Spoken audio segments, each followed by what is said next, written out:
आयत। कल मैंने समांतर चतुर्भुज पढ़ा था। समांतर चतुर्भुज के बाद आज क्या है? आयत।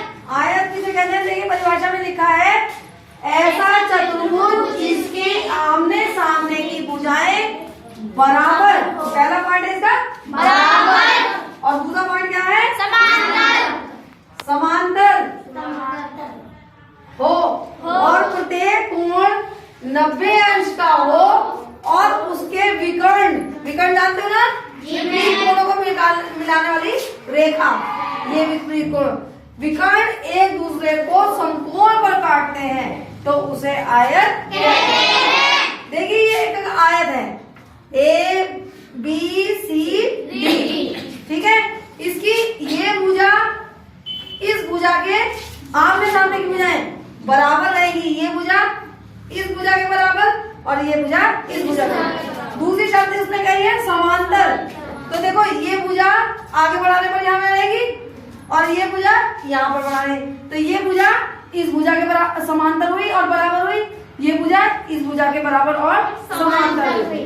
और प्रत्येक कोण 90 अंश का, देखो ये लिखा है 90 अंश का, तो ये कोण कितने अंश का है? 90। ये कोण कितने अंश का है? 90। ये कोण कितने अंश का है? 90। ये कोण कितने अंश का है? 90। और इसके विकर्ण एक दूसरे को, यानी कि एक विकर्ण ये AC और एक विकर्ण BD जो है वो एक दूसरे को कितने अंश पर काटेंगे? 90। ये कितने अंश पर काटेंगे? 90। तो आयत हुआ ऐसा चतुर्भुज जिसकी आमने सामने की भुजाएं बराबर और समांतर हो और प्रत्येक कोण 90 अंश का हो। कितने अंश का हो?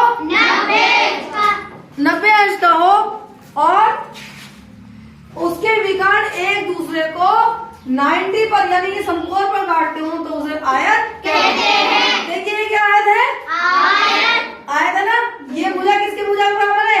इस भुजा के, और इसी भुजा के ये समांतर भी है।